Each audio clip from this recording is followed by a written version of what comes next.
Islam, Shalom, Hola, Aloha, Osio, Bonjour, Assalamu Alaikum.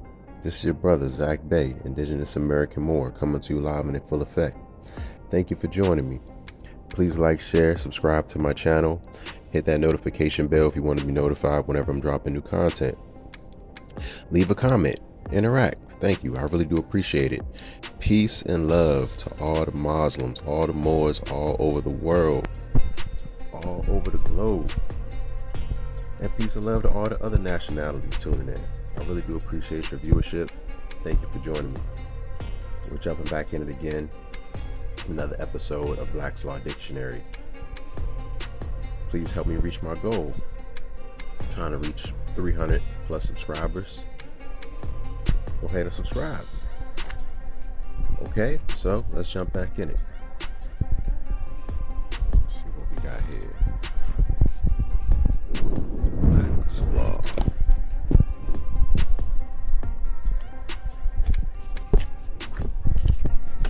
All right, let's get it. I hope it's legible. I hope everybody can see. I hope it's clear. Feel free to pause it so you can get the full scope so you can read it if I'm moving too fast. All right, fugitive slave. One who, held in bondage, flees from his master's power. All right, so that's what a fugitive slave is, according to Black's Law Dictionary, 4th edition. All right, so let's check out the fugitive slave laws. It says, an act of Congress passed in 1793 and also one enacted in 1850, providing for the surrender and deportation, very interesting how to use this word, deportation, of slaves who escape from their masters and flee into territory of another state, generally a free state. See, this word deportation normally isn't used for Aboriginal indigenous people, because you cannot deport somebody outside of their land because it's their land. You have to deport them back to their home. So the fact that they use this word deport for slaves, but it also goes into the scope that they wanted to paint the picture that all so-called Negroes were of African stock, which means they were from the continent of Africa, maybe the western shores, southern parts of the coast of the mainland of Africa. But that was the illusion that was created. So they use words as like surrender and deportation of slaves who escaped their masters, and how to use the word territories. Generally, it's in free states. The territories, the state territories were separated, which means like the different governments. So the word deportation from one state to another could actually fit that scope. But I just thought it was very interesting because you cannot deport somebody out of a country, but they're talking about in regards of state territories, so from one state to another, which are completely different, separate governments, which would be like a deportation or like import or export. Okay, I hope that's clear. I hope that made sense. Full blood. I thought this was very important because they had laws on the books as far as who's full blood and what constitutes somebody as being full blood. But no, these were written before the invention of DNA testing. And then even when it comes to DNA testing for tribal acceptance or to claim tribal lineage, the so-called 5 civilized tribes do not accept these so-called modern DNA tests. All right, so I wanted to read this one. Full blood. Relations of the full blood, whole blood, or entire blood are those derived not only from the same ancestors, but from same couple of ancestors. All right, so this would be anybody of full blood. Have be full blood or whole blood or entire blood.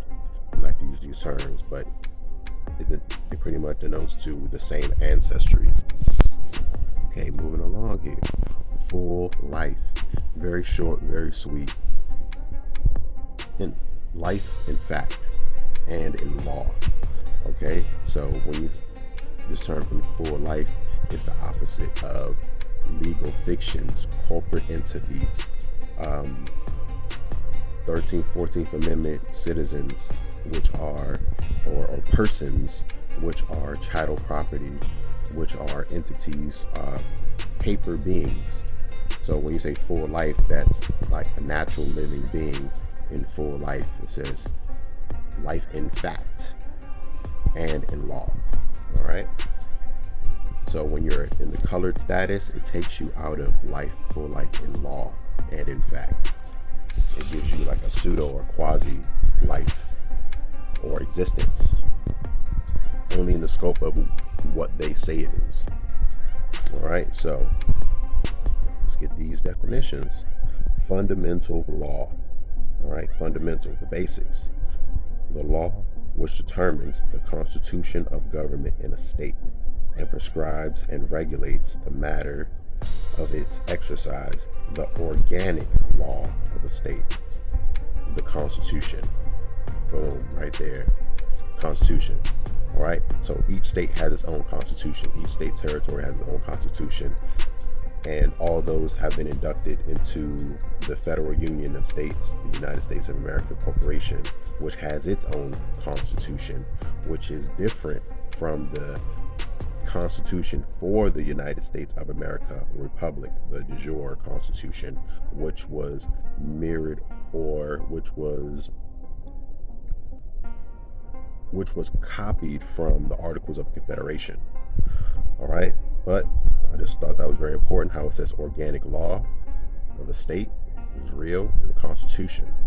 So Constitution first, and treaties fall into the Constitution, which will be second, and then it will go into like state laws, ordinances, codes, and all these other things that are lesser. All right, I wanted to touch on this because I thought this was very interesting that this was in here. As far as like some of these new terms, it's like non-fungible tokens, but let's check out what exactly fungible things are. Fungible things. It says movable goods, which may be estimated and replaced according to weight, measure, and number. Things belonging to a class which do not have to be dealt with in species. All right, so it's fungible. It says movable goods according to the weight or the measurement or the number. All right, it's not the same as like real property, but it's something that could have a value depending on, of course, the weight and the number and the measurement of said item. So it's kind of a numbers game, sort of like the concept of supply and demand. All right, I hope that made sense. I hope that kind of touched on it a little bit, but I really thought it was interesting that this word fungible things was in here, since we have these new NFTs popping up. All right, very important. Income is extremely important. What exactly is income, and does it apply to you? The return in money from one's business, labor, or capital invested. Gains, profits, or private revenue. Very, very important. All right, so the huge hole in this is the return of money. Now we know from reading Black's Law Dictionary that money is only, lawful money is only gold and silver. All right, so when it says money, we're not talking about debt notes or Federal Reserve notes. We're not talking about checks. We're not talking about credit cards. We're not talking about zeros and ones on a computer screen. All right, we're talking about real money here, gold and silver. So just fill in the blanks. The return in gold and silver from one's business, labor, or capital investment, gains, profits, or private revenue. If you are not gaining gold and silver, you don't have income. Whether or not it's from a stock or a business or anything, if you're not getting paid in gold and silver, bullion, coin, you don't have income because there is no money. Debt notes, negotiable instruments, Federal Reserve notes, checks, those things are not money.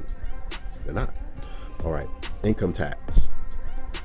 A tax relating to the product or income from property from business pursuits. All right, so taxing, know about income tax. Very interesting. Income tax was created, I believe, in the 30s, maybe even the 60s. Actually, I believe income tax was first created in the 60s. But very important, check this out. An income tax is not levied upon property, funds, or profits, but upon the right of an individual or corporation to receive income or profits. Boom. All right, the bombs just dropped. Knowledge bomb right here. Income, it tells you. When it's about income and it's tax, it says it's really the right of an individual or corporation. You see how that individual or corporation? Are you an individual or are you a corporation? And it says, do you have a right to gain? Do you have a right to get assets, money? That's where it comes down to. That's what it boils down to, the real law. You have to read these books, people. You have to get these concepts. Don't worry, I'm going to go into individual and exactly what it means. But we know a corporation can be an individual. A corporation is also a person. And a person is an entity, a legal entity. All right, moving along here. I want to touch on this, indemnity. What exactly is indemnity? You may have heard this word used before, but let's check it out in the Black's Law Dictionary. A collateral contract or assurance by which one person, all right, whenever you see this word person, don't forget, it's not necessarily a natural flesh and blood living person.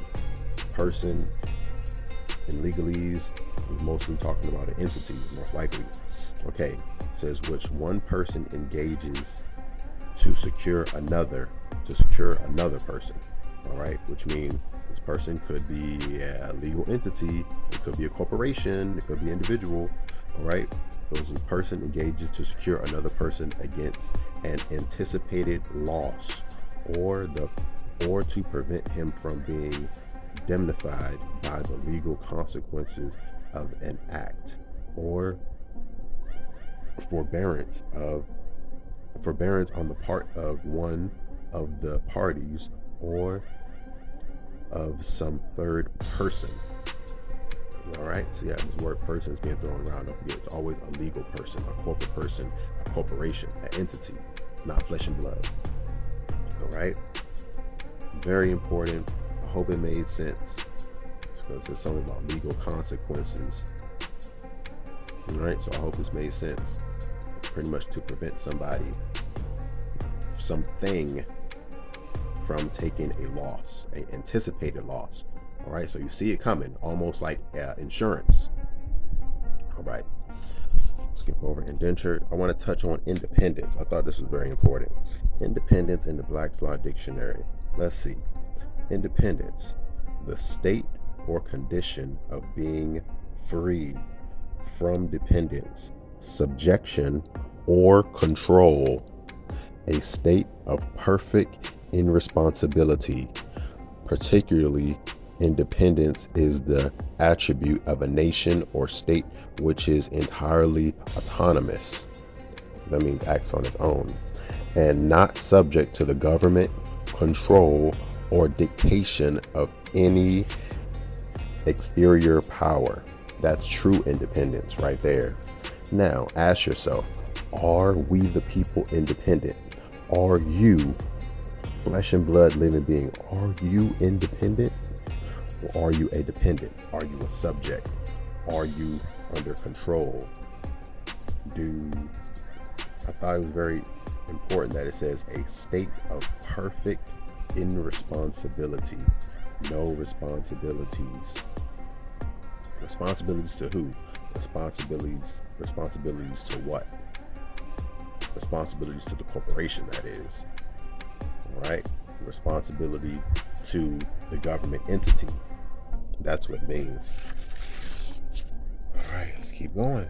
Keep going. I told you I'm going to touch on individual, and let's see exactly what individual is. As a noun, This term denotes a single person as distinguished from a group or class. Don't forget this person. When it says person, we're not talking about flesh and blood here. We're talking about a legal entity. All right. It says a group or class, also very commonly a private or natural person as distinguished from a partnership. See how you actually have to write private person, otherwise it's public. And you actually have to write natural person, or otherwise it's artificial. I hope this is making sense to you. All right. To cut out the middleman, to cut out any kind of discrepancies, any kind of guesses or doubts. All right, you have to write private person, natural person. It says distinguished from a partnership, corporation, or association, but it is said that this restriction significance is not necessarily inherent in the word, and that it may be proper. It may, in proper cases, include artificial persons. Boom, right there, another bomb dropped. I really hope it's making sense to you, fam. Artificial persons right there. So every time you see persons, know it's artificial, it's an entity. It's not real. All right.